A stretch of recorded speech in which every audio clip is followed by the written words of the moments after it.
Hey guys, I thought I would make a video further explaining my last video. If you saw it or didn't see it, I have it pulled up here. Basically, I could scrub through it really fast. That's a bad shot. Basically, I made a few animations using a ray tracer I built for the TI-84. These pictures specifically were rendered on the TI-84 emulator. Anyway, I thought I would make a video showing off, kind of demoing the actual code and showing you how you could make these images on the calculator if you wanted to. Anyway, let's get into it.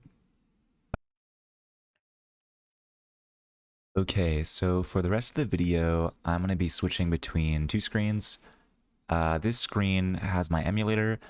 It's also going to have a timer, so as you can imagine, the calculator is pretty slow, so we could get a feel for how long this would run. When I play it back, I'll speed it up so you don't actually have to wait.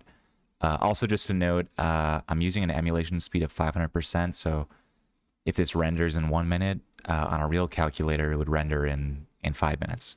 So, and then other than this view, we're going to be using this view, which is actually going to be the code and how we're going to set up our scene. So just to get started, I have set up here kind of like a boilerplate program, example program that we're going to add more to. So without going into too much detail, we can kind of get a vibe for what we're going to expect. So basically, I have in this RTX folder of my repo this math directory, and it comes with all sorts of resources to use for rendering.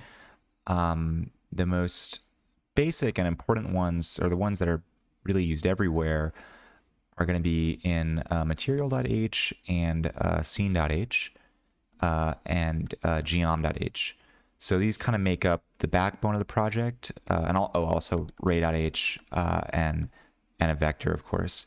Everything else are kind of almost example geometries I added in that you can use and you can add to if you want. So for example, in this example program, which we're going to render in 1 second, we have a material. I called it SP mat. We have a sphere. I called it SP for sphere. As you can guess, SP mat is going to be the material we use for the sphere. It's going to determine what color it is and how shiny it is. Then we're going to have an array of scene objects, an array of lights, a perspective, and then finally a scene, which kind of organizes everything together and actually runs the ray tracing algorithm. So for this example, I am initializing everything using initializer lists, which I think are kind of clean. So we won't get into it too much, but here's the material, here's the sphere. I initialize the objects, which really is just pairs of geometries or shapes and their materials. So for example, I pair together SP and SP mat. I create one light, and here's a definition of the perspective. We're going to get into what these numbers mean. And finally, I put it all together and I make my scene object. Then if I call render on this class, it's gonna just gonna reference my scene object and call its render function. So anyway, if we go to my main function, I create my scene wrapper, I clear the screen, and I render. So just to get started, I was thinking I could render this scene, show you what it looks like, and we could start kind of playing around with things, see how the scene was configured in the first place, and really get into it. So all right, let's go. So first we're going to make this program. We make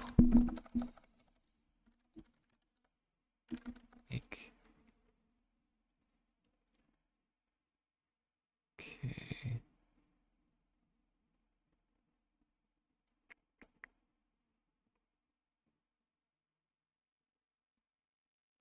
All right, looking good.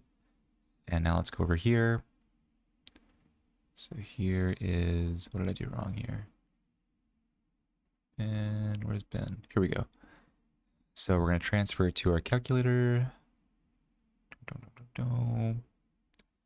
And we are going to run it. And I will be back in 1 second.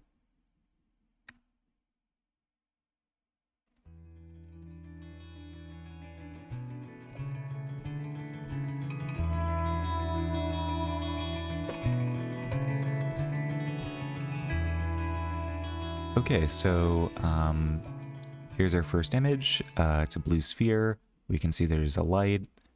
And also as a side note, I realized while I was capturing this that the emulated speed kind of went down from 500%.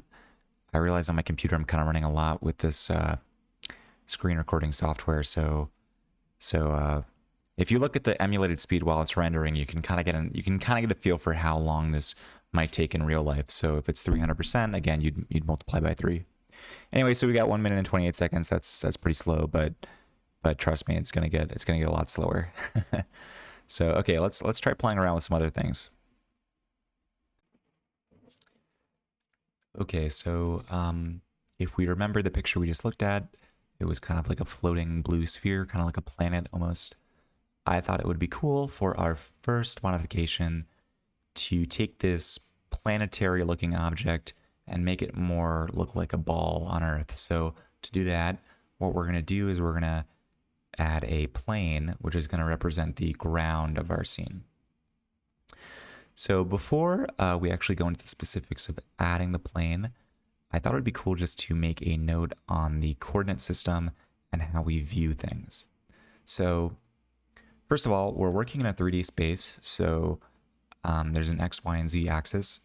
The X axis, the positive direction we can view as by default, is going to be coming out of the screen. The Y axis is going to be going to the right of the screen, and the Z axis is going to be going up. So you know, Z is going to be vertical height, Y is going to be horizontal width, and length is going to be, you know, the X axis is going to be in front of us or behind us, right? And the way we view these axes and the objects in general is going to be determined by our perspective. So that is this field right here, per. The first item is the center of the screen. So the center of kind of our canvas. I'm using 0, 0, 0, which is the origin. The next values are if you want the perspective to be rotated in some way, if you want the perspective to orbit or you know, twist, you would use these values. We're not going to be using these values in this video because I think the shapes are a little bit more the focus. The final values are going to be the dimensions of the screen as well as your position relative to the screen. So for the dimensions, we can look at the second two values, which are going to be the width and the height. It so happens that the calculator has an aspect ratio where the height is 75% of the width. So the width is 1.0, the height is 0.75. We could change these values, scale them. As long as they match this ratio, our picture will look normal. 2.0, the 2.0 there, the first value is kind of like unique. It kind of determines, like, I would say, like the bug-eyedness of your photo. So really it is how close the eye is to the screen, how close your face is to the screen where things are being painted. So remember, our x-axis is going to come out of the screen in the positive direction. So a 2.0 is kind of like we're two steps away from the screen. And everything that is in the negative x direction is going to be away from us, and it's going to be visible, right? So if it has an x value of -5, that's going to be pretty far from us. An x value of, you know, -1, that's going to be pretty close. So we're going to see how this affects how we make our plane. Okay, so now let's actually add our plane. So we're just going to do similar for the sphere. we're going to do for the plane. So let's make a material, call it PL mat, and then we're going to make a plane PL. Okay. Now, in order for our plane to be added to the scene, so before we actually go into how to actually make the plane and the specific values we need, let's just make sure it's in our scene before we forget, so that we don't waste time rendering. So to add our plane to the scene, we're gonna have to make a new scene object, which contains our plane and its material, and we're gonna add that into our objects array. So as you went into scene, I made the object's length 2, not 1. Let's go down here. And let's make this PL and PL map. Finally, let's go down here. When we give it objects, we also give it the length of objects, which is going to be 2. Okay. Now, let's make our plane. And first, let's see. Well, first, let's copy our sphere information. And we're going to replace this with what we need specifically for the plane constructor. So this should give us an error. Looking good. Let's go to plane.h and see what we need. So, okay. So it looks like we need a center and a normal. For a plane, center doesn't really make sense. We could just think of this as like, I don't know, like an arbitrary point on the plane. So let's think about that for a second. So remember, we want our plane to be the ground. So, you know, your first intuition might be to have this be 0, 0, 0. But if you think for a second, you might realize that this wouldn't really be what we wanted. Remember, the origin of our screen is 0, 0, 0. So this plane would actually bisect our screen with kind of like an above and a below. It would kind of cut our screen off from, or cut half our screen off from the light, and we probably wouldn't even see, we wouldn't see the plane. So what we're going to do is we're going to remember that the height of our screen is 0.75. And if we divide that by 2, we would get 0.375, I think. So let's just push our plane down that much. So negative 0.375. Now, let's give it a normal vector. We just want it straight up because, remember, the normal is going to be perpendicular to our plane. So let's do 1.0f. Okay, looking good. Finally, let's give our plane a slightly different color than our sphere. So our sphere was nice and blue. Let's make our plane, I don't know, purple-ish. We could make this maybe 0.6, and this is an RGB value. We could make the blue value a point. I don't know, 0.35. Oh, I should also say I'm using what's known as the Phong illumination model. So the way that works is that you give 3 different colors, each which represent different kind of types of lighting. So the first color here is what's known as the ambient light. This color is always displayed. It is multiplied by a coefficient. That's why we're not going to get bright red for everything we make here.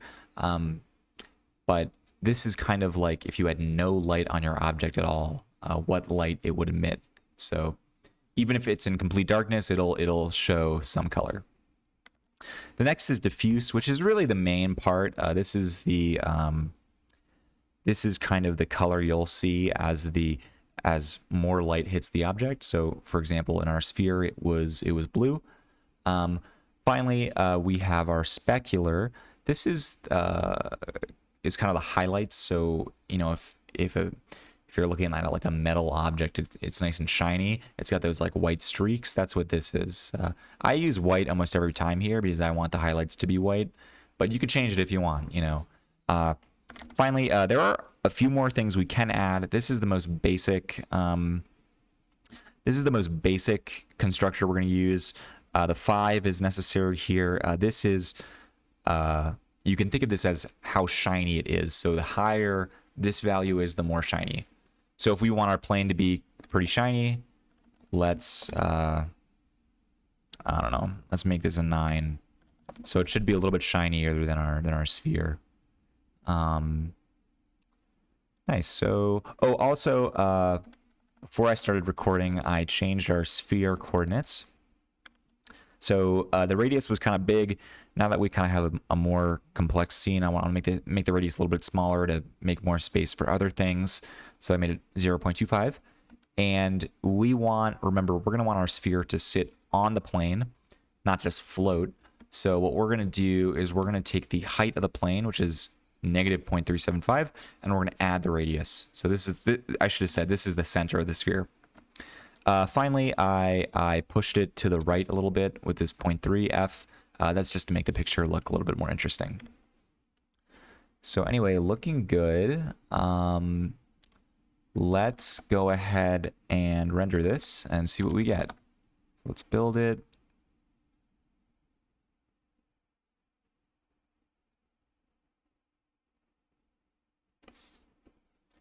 All right, now let's send our binary to the calculator and start it up.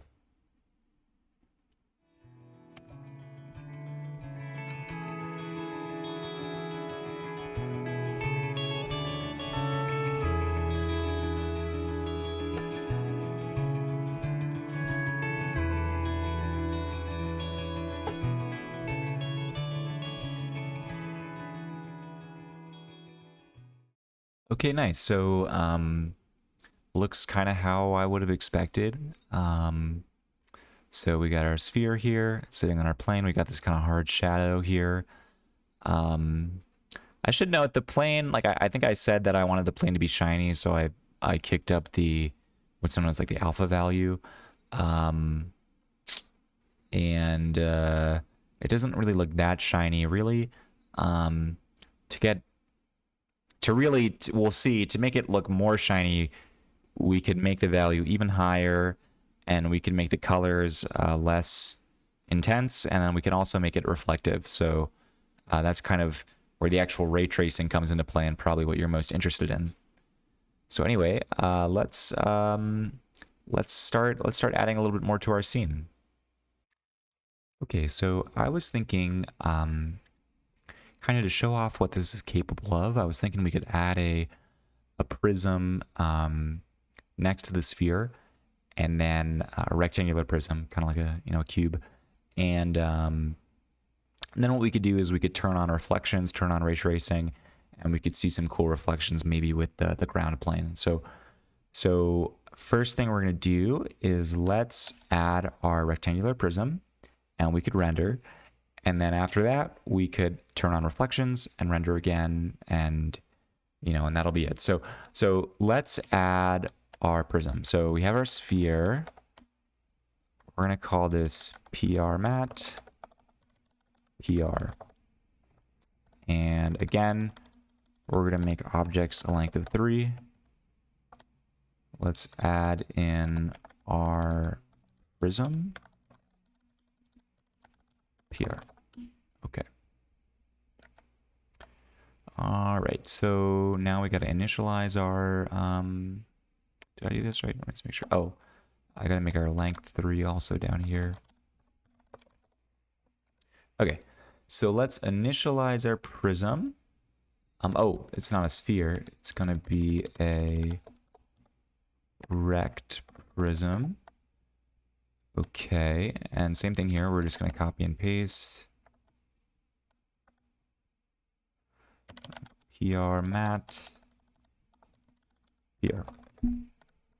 So let's look at our rectangular prism.h file, and we can see what we need. So, all right, looks like we got a lot of stuff going on here. So, okay. Okay, this is what we're going to use. Okay, so yeah, this isn't something I've really touched on yet, but if you decide to use this code one day, which I hope you do,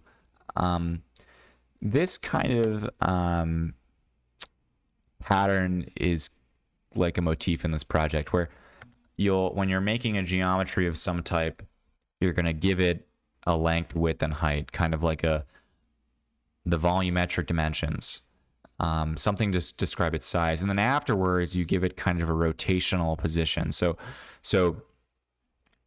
for our theta, phi, and rho, these are kind of like, I would say, like traditional polar coordinates. So for example, we start with a vector. If we're trying to get a vector, well, it's really easiest to think of with the rectangular prism. So for example, if we have our prism, okay, theta is going to take our prism and it's going to rotate it counterclockwise on the xy plane. Okay, then once it's rotated that much, what phi is going to do is it's going to take our cube and now rotate it up off the plane phi degrees. So it's not really rotating about the y-axis like you might think. It's rotating about the axis, which is going to be perpendicular to this axis we really made by rotating the x-axis theta degrees. So that's maybe a little bit confusing, but you'll see what I mean. And then the rho, we can think of our cube as being rotated, to the xy. We rotate it up, and then finally the rho is like twisting it about its own axis. So that was just a quick aside. If you ever use this code, hopefully you'll get the hang of that. But anyway, I thought I would show you that, and we can make our prism now. So let's first let's think about this. So it's gonna have a center. Let's not think about the center for now. We'll just put that in, and let's think about the length, width, and height. So let's have our length be. This is kind of how long it's gonna be. So I don't know, 0.3. And then width, we're going to have it be kind of wide. We'll do 0.4f. And then the height doesn't need to be so tall. I want to be able to see the top, so let's do 0.25. Let's actually make this a little bit, well, let's make this 0.35. Okay, now the theta, phi, and rho I was talking about. So let's think about that. Well, we want it to sit on our plane. So for it to sit on our plane, it's not really going to be rotated up, and it's not going to be twisted. So the final two values are going to be 0.0f and again 0.0f. As far as theta, also these are I should say these are in radians. So let's think about that. We could do m pi, and we're going to multiply this by, let's think. So pi over 3, pi over 6, pi over 4. Let's do pi over 6. So we'll do 1.0f divided by 0.6f. I don't know why I did that. It should just be pi over 6. Okay, so nice. Okay, so this is looking, what's wrong? Oh, there's no comma here. Okay, so this is looking good for the kind of the dimensions and the orientation. Let's think about the center here. So we don't want it to kind of touch our sphere, which is to the right 0.3. We could have this first of all, let's have the x. We could maybe have it sit a little closer to us. So let's have this be negative, I don't know, 1.65. And then let's have this maybe to the left a little bit. So let's think our sphere was to the right 0.3. Let's make this to the left. We'll have this to the left, negative 0.15. And then again, our z is going to be, let's think about this. Similar to the sphere, we're going to take the height of our plane, which is negative 375. And then we're going to add half the height of our prism. So 25F, that's going to be 0.125F. Okay, so now our prism really should be sitting in, at least in, a semi-correct spot. Let's now just change the color. I don't know, maybe we can make it kind of green. So I'll make it 0.7 green value, and I guess that's what blue and green make kind of like cyan, I think. So let's make our blue value 0.35. We'll make this 0.6, and we can keep everything else. And what I will say for things that are flat, I try to make the specular kind of high, because if it's not, there's the way their lighting calculations work. The specular light might kind of dominate the object you make, which is kind of like what happened with our plane. Like, our plane was pretty white, so let's make this like 15. Also, let's actually make our plane a little bit shinier too. I feel like I'm using shiny. That might not really be the correct word. Let's make this 13. Also, I wanted to make our light. One thing I never really explained was the lighting. So if we go to scene.h, in here, we should be able to see our light. So our light has a position and a color. So let's take our position. If you remember the last picture, the light was kind of, we kind of saw like one edge of where the light really was focused on the plane, but we didn't really see the second edge. That's kind of because the light is, the position intersects with the top of the screen. So it's 0.0, 0.0, 0.75. If we actually push it back a little bit, or maybe push it into the screen a little bit, it might make the picture a little bit better. So, or at least a little more interesting. So instead of a 0.75, well, let's think about this. Let's make our X value now negative point, I don't know, 4. And our height value is good. And we'll keep the white light color. So anyway, so now we should have our sphere, we should have a prism. They should both be sitting on the plane. Let's just get a look, or let's just get a preview of what this is going to look like, and then we can add in reflections afterwards. So let's build this.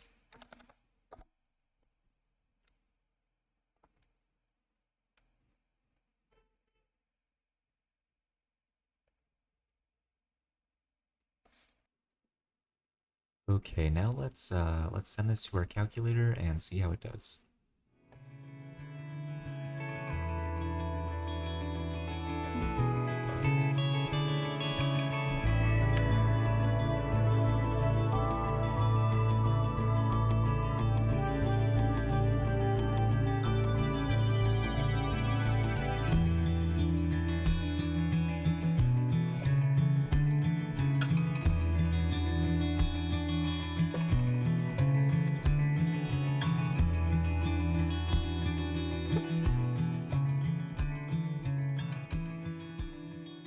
It looks like my computer is running a little bit faster now. Need 3 minutes, but anyway, yeah. So looks kind of how you'd expect. I think in our next render we can maybe move the cube over a little bit, and maybe make it a little bit less tall. Okay, so I thought for kind of the final part of this video, we could add in maybe the most interesting part, which would be reflections. So to do that, you don't need to do anything with the actual object. You just need to change the material. So if we went to material.h, let's see, let's make this a little bit bigger. So yeah, there's a lot of constructors you can use. Basically, the way reflection works is that when you intersect with an object, that object has a normal vector at that point of intersection. And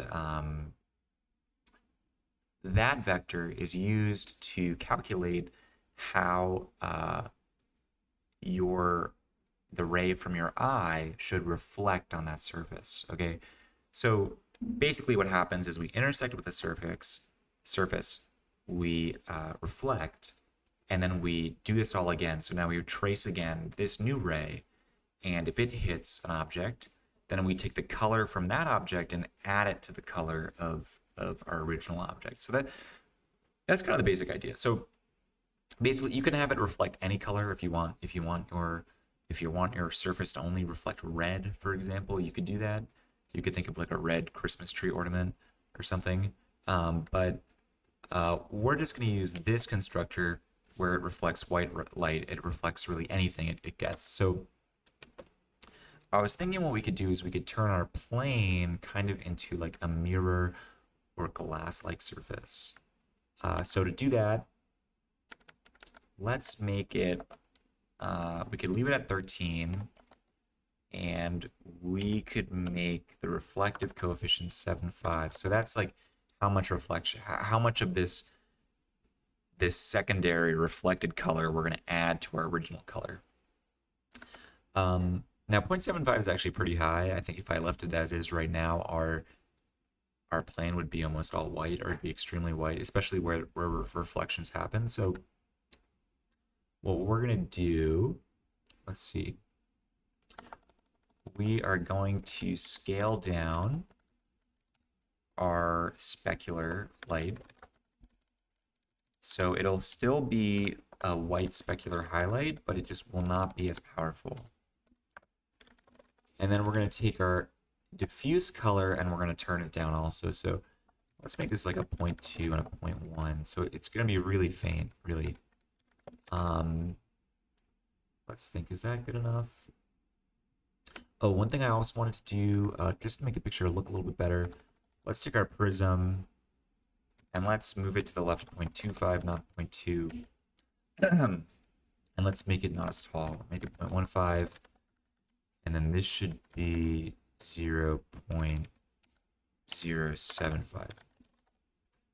Nice, so that should be enough. Again, we just need to make, oh, I'm sorry, there's one thing we actually do need to change, or sometimes we need to change, which is that the ray tracing I'm using is, and I assume most ray tracing is recursive. So the question is, when you turn on ray tracing, how many reflections should be possible?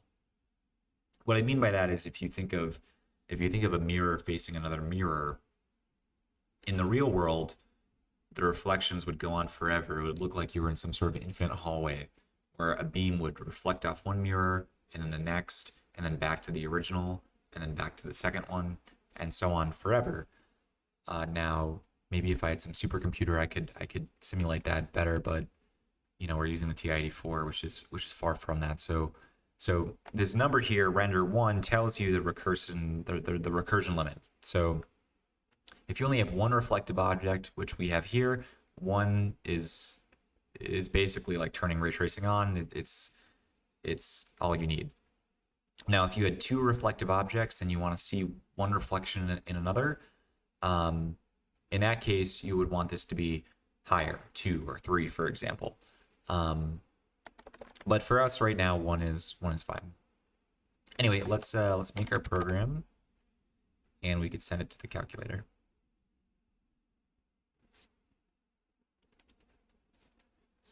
All right. Okay, let's send this to our calculator. See how it does.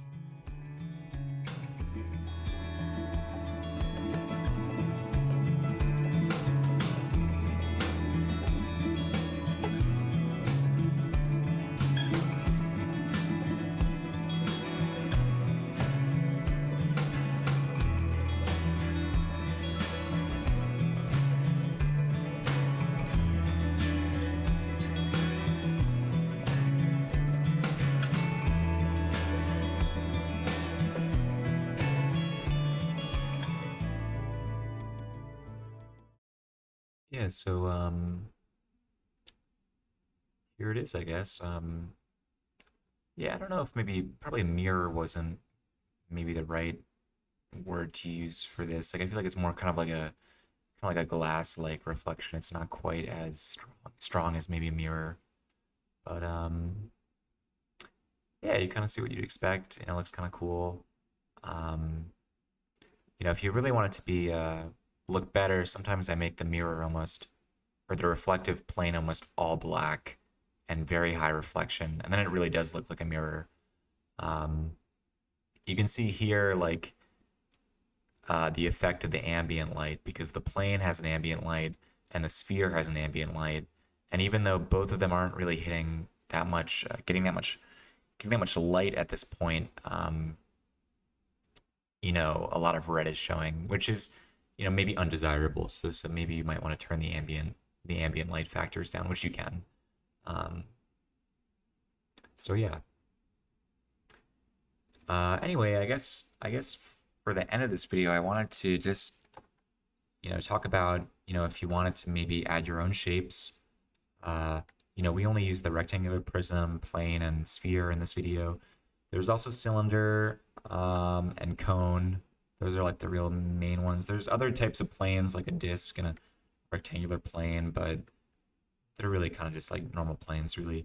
But anyway, what I wanted to say was that the way this works is that to add a shape, you just override this geometry interface, basically, which really it's an abstract class, I guess you could say.